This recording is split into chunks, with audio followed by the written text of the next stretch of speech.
একটু জোরে বলুন। কেয়া ঘোষ। ও কবে থেকে এই হসপিটালে ভর্তি?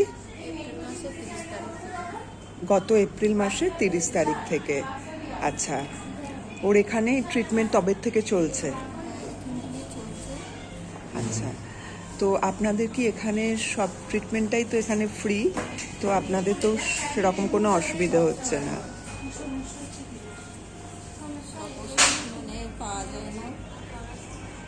সব ওষুধ পাওয়া যায় না? তাহলে সেই ওষুধ আপনি কিভাবে জোগাড় করেন? কারা? Rotary LBC. তো আপনি তাদের সন্ধান কোথা থেকে পেলেন? এখান থেকেই। আচ্ছা, কিভাবে? সোম আর বুধবারে ওরা এখানে আপনাদের কি এই ওয়ার্ডে করে? আচ্ছা আচ্ছা আচ্ছা, তো সেখান থেকে ওরা ওষুধ দিয়ে আপনাকে সাহায্য করেছে। ঠিক আছে, আশা করি ও তাড়াতাড়ি সুস্থ হয়ে যাবে। ওর মঙ্গল কামনা করি, ভালো থাকবেন।